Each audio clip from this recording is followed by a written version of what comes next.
The Android dogfight battles continue, my friends. How's it going, guys? I'm Aaron Baker from PhoneDog.com, and in my hands, 2 additional hot Android phones, one of which is coming to the US, and one of which I hope comes to the US because it's got a lot to offer consumers. This is the HTC One. This is the Sony Xperia Z. They're both hot, they're built well, they've got great specs, and more. It's time for a dogfight battle to see which one comes out on top. It's part 1 of the HTC One versus Xperia Z dogfight, and it kicks off right now.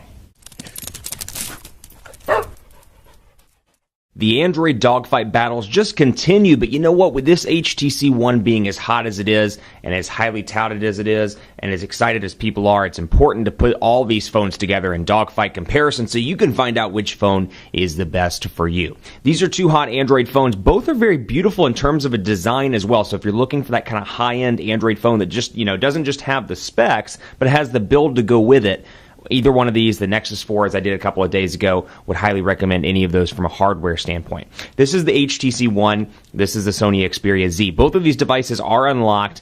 That said, this one's coming to the US. This one has not been announced for the US just yet, although there's an unlocked Xperia ZL that's coming soon that is reported to work with some of the LTE bands in the United States. So we'll see how that pans out. But not announced yet for the US market, so keep that in mind. If you're looking strictly from a price point, you're thinking, okay, I'm going to get this in a couple of months. You may want to wait for this one because it's coming to AT&T, Sprint, and T-Mobile, and there's always those rumblings of it coming to Verizon at some point in the future as maybe like a Droid 1 or a Droid, whatever you want to call it, DNA 2, whatever the case may be, as the HTC One kind of variant on Verizon. But coming soon to the carrier, so if you're eligible for an upgrade on one of those 3 carriers, you can take advantage of the subsidized cost here, whereas this, it's going to cost you a pretty penny if you want to bring it in from a specialty retailer like Negri Electronics or Expansis USA. So just keep that in mind as you're going between this dogfight and taking a look at both of these devices. Before I get too far into the dogfight, going to give some thanks to our partners at Best Buy Mobile for giving us devices like this. Not actually these just yet, but devices like that for use in our One Pawed Bandit giveaway game. We give them to you for free on the site.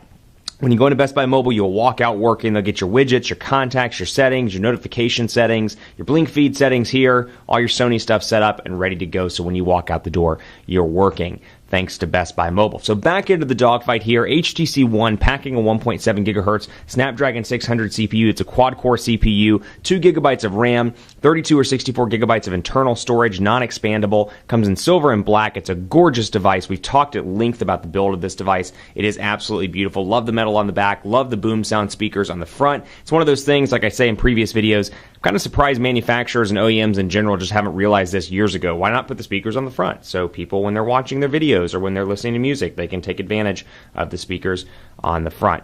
Great option there. 2 gigabytes of RAM, 2,300 milliamp hour non-removable battery, Android 4.1 over here, Jelly Bean with HTC Sense version 5, which incorporates some new features like HTC Blink Feed, which we'll talk about, and then HTC Zoe as well, which we'll talk about probably in part 2 of the dogfight video. Then here's the Sony Xperia Z. You can get this from online retailers like Negri Electronics, which is where we got ours, so special thanks to them for I should say special thanks for having it in stock, because at negrielectronics.com you can pick it up, or at Expansis USA.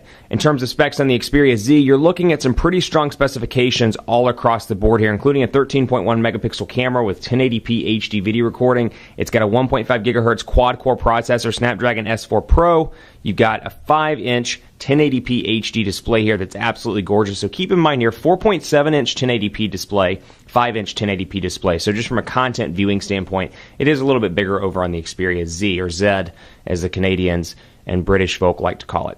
Camera on the back, like I said, 13.1 megapixels. You've got this nice kind of boxy industrial design. Actually, both of these are kind of industrial in terms of the design and the overall look and feel here. But it's got Android 4.1. It's got Sony's user interface, formerly called Timescape. Now they're just calling it Sony's UI. And it's got a ton of Sony software installed, which may be good, may be bad, depending on your preference. But, much like Samsung, much like LG, and much like Apple, Sony's really in a position to create an ecosystem with their applications. I mean, they kind of, do well in the TV market. They do well in the DVD department, the Blu-ray department, and all these different departments. They really could bring in kind of an entertainment ecosystem, much like Samsung has and Apple has, and really compete in the US. They just need to get that carrier support on the various carriers in the States. But over here, and actually on both of these devices, you won't notice any carrier installed applications because, like I said, they're both international versions. Now, as this comes to the States, and if this comes to the States on maybe AT&T or T-Mobile, expect to see those, the bloatware, the T-Mobile applications, the AT&T applications, the Verizon applications. But just looking from a notifications area and going in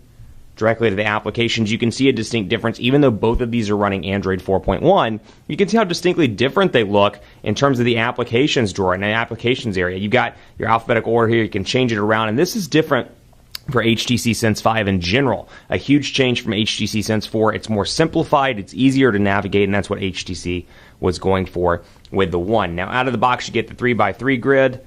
Did not mean to click on that. Let me go back here.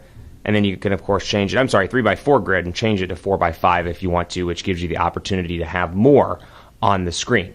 And like I said, you can do alphabetical. You can do different things in terms of the customization of how your applications are laid out. Over here, it goes from side to side. Over here, it goes from up to down. And you'll notice that your notifications area, or I should say your app drawer rather, stays in the bottom at all times. And the applications and kind of an overall look and feel, I can't think of the word. I'm drawing a blank. This is what happens when you don't have enough coffee. The little icons, thank you. The icons look different from HTC Sense version 4. That's the joy of doing videos improv, man. You mess up, you leave it in, creates a good time. We're all human. And then, of course, you got your alphabetical stuff over here, and you can customize it as well by most used or recently installed on the Xperia Z as well. So again, side to side over here. On screen buttons, though, you've got back, home, and recent applications. Over here, back, and then home. And home doubles up actually to do quite a few different things. You've got your recent applications that you can swipe out of, and then you've got pressing and holding, which gets you Google Now access pretty instantly. HTC logo in the middle does not do anything from a software perspective or from a capacitive button perspective. Then over here, like I said, back, home, and recent applications, but it is on screen. They do go away, though, if you're in like YouTube or something like that. So let's talk brass tacks here in terms of the hardware design. Over here, you got your volume rocker on the right side, whereas on the Xperia Z, you got your power button, you got your micro SIM card slot, you got your volume rocker, and then over on this side, you got an area for charging, and then you got your micro SD card slot, your charging port, micro USB. Over on this side, all you have is a micro SIM card slot, whereas your charging port's down here at the bottom, a little bit off center and to the right on the HTC One. Nothing down here, and then up here, you got your 3.5 millimeter headphone jack on both devices. I should point out that this is water resistant, so you've got the flaps covering all the ports. It is water resistant. I would not recommend submerging it too much, but if you get some rain on it, you get some coffee on it, you pull an Aaron Baker and spill coffee all over $2,500 worth of phones like he did on Monday, always good to have the Xperia Z laying around. That's the joy of stuff that does not get put into video, my friends. Power button up top that doubles up as an IR blaster on the HTC One as well. So let's jump right in and take a look at messaging here because I want to show you the keyboard and show you kind of take advantage of the 4.7 versus 5-inch display over here. First of all, both of these devices are incredibly fast, but you really, again, can tell Sony's influence and HTC's influence atop Android 4.1 here and how different these look, again, though, even though they're running virtually the same version of Android 4.1. So you can see how the notification bars look. You've got kind of more of a stock look and feel over here just in terms of how the icons are laid out. Still looks kind of the same over here. You've got your clock and, of course, your ability to clear. And then over here, actually there's nothing to clear, so you don't need to clear anything. But you've got your clear button up top. Click that to remove everything. And then you've got some shortcuts up top, which I really like. This is something Sony's doing. I love this from Samsung. LG's done a pretty decent job with this as well. Having those shortcuts up in the notification bar, it's one of those things you don't really think you use until you go away. I'm actually using this on the 30-day challenge, and I carried a Samsung device before, and I keep going up here to try and click my quick access buttons and realize they're not there. So it's one of those things you don't realize you need or don't realize you use until it's gone. But settings over here, Android 4.1, you can see how it's organized. And again, HTC One has moved into what's called a Roboto font. So a little bit different from previous versions of HTC Sense. And then over here, you've got wireless and networks. You've got personal over here where you can personalize your device. And then, of course, phone with Beats Audio, which is enabled on this device. And then accounts down here and system down at the very bottom. So back to the keyboards here, 5-inch display, 4.7-inch display. This is the best iteration of the HTC Sense keyboard I have ever worked with. Sense 4 Plus was good. Sense 5 is even better. And so we'll say something like, the quick brown fox jumped over the lazy dog, the last dog. And over here, jumped over the lazy dog.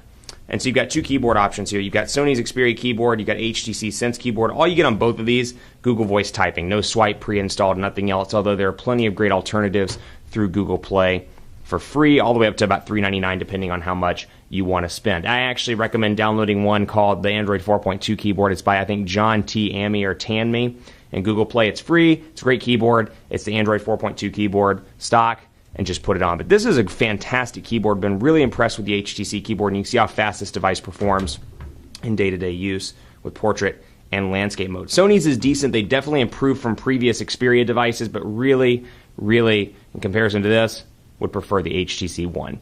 Keep it locked on PhoneDog.com. Part 2 is coming up. We'll talk about cameras, more stuff on Android 4.1, the differences between the personalization, and more. It's a dogfight. You're going to want to stay tuned because in Part 2, I'll declare a winner in this Android powerhouse battle. Stick around.